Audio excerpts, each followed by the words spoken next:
When I want to impress my dinner guests with a theatrical dish, I make my lamb Kleftiko parcels. When they untie their little parcels, they're rewarded with the most beautiful, tender, juicy lamb, soft potato, oozy cheese. It's just a spectacular combination.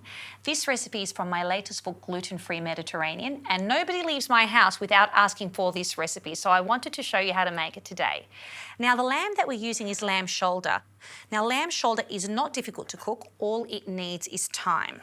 Now, I'm going to portion it so that we can fit it into our little parcel, so about this size. Now, I've actually asked my butcher to debone this lamb, so we've got 1 kilo here to fit about 4 people. Generally, when you visit your butcher, you will see lamb on the bone in the window, so just ask him to debone it for you, and there we go. Now, to this, we need to add our marinade. Extra virgin olive oil, the foundation of Mediterranean cooking, about 2 tablespoons, antioxidant rich, so we love it. A couple of teaspoons of dried oregano. This is the herb I use most often. I always have it well stocked in my pantry and it lasts for ages. That's a smell of grease right there. Garlic, a hefty hit of garlic, about 4 cloves. Now, if there's one thing that Greeks know how to cook, it is lamb. I grew up eating this and it was always doused in a hefty amount of garlic, oregano, salt, pepper. You need to be really generous with your seasoning here because lamb is quite a fatty cut of meat and it stands up to a lot of seasoning. Now, to this, we add a generous pinch of sea salt flakes and some cracked pepper. Okay, I'm just going to use my hands now to massage that marinade into the lamb. Slow-cooked lamb is a quintessential Hellenic dish. Whenever I have friends coming over, slow-cooked lamb shoulder is the first thing they ask me to make. Now let's finish our veggies. We need 3 tomatoes. Now I'm going to quarter these. They will be in the oven for a while, so don't cut them too small because they will collapse. Back in the bowl. And for potato, today I'm using pontiac, which is a nice waxy potato. I love to use a waxy potato for this dish because it holds together really well when it's wrapped in the parcels. I'm just going to cut it into wedges. Now, if you only have a starchy Sebago in the pantry, that's totally fine. It still works. Okay, potatoes done. Back into the bowl. Now the star of the dish, kefalograviera cheese. This is a beautiful salty sheep's milk cheese. You can find it in most European delis and it's very commonly used in Greek cooking. It's probably the second most commonly used cheese after feta. If you can't find kefalograviera, you can use feta in this recipe. This will give our parcel beautiful saltiness and cheesy notes. Just want to cut them into little bite-sized cubes, just like that.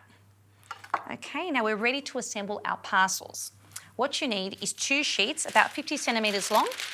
You place one like this, and then you form a crisscross pattern with the other one. Now, on the base of our parcel, we place our potato wedges. I like to place the potato on the bottom so that all the beautiful juices from the lamb and the marinade fall onto the potatoes and infuse them with gorgeous flavour. Some lamb, we just need about 2 pieces here. Go straight on top. Then we add our tomato for zestiness and acidity. And my favourite part, the cheese. I'm going to add 4 cheese cubes to this. If you want it extra cheesy, feel free to add more. Now, for some flavouring, we need some lemon. Just a good squeeze here. Lamb loves lemon. And some thyme sprigs. Go straight on the top. Now, we need to wrap this really tightly. What we want to do is trap in that steam. So I just wrap my parcel like this. Then I give it a really good twist. And then I tie it with kitchen string. This presents really nicely when it hits the table. Each guest feels like they're receiving a little gift with a little surprise inside. Place it onto our baking tray and I'll keep going.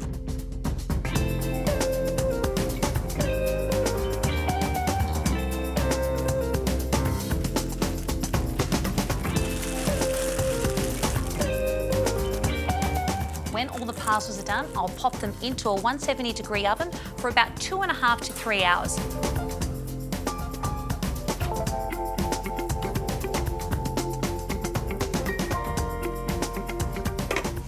Our parcels are out of the oven and they smell amazing. This is the smell of my childhood. I can't wait to show you what's inside. And don't forget the little lemon wedge, in case some of your guests want extra lemon on the side. Let's untie it.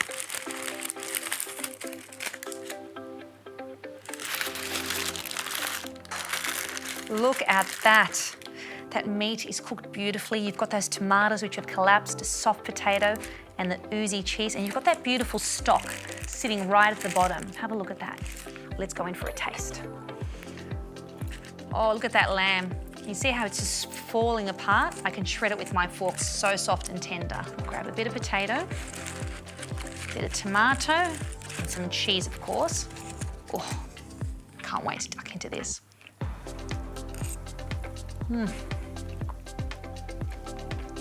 What a phenomenal combination. Meltingly tender lamb, oozy cheese, soft potato, juicy bursts of tomato.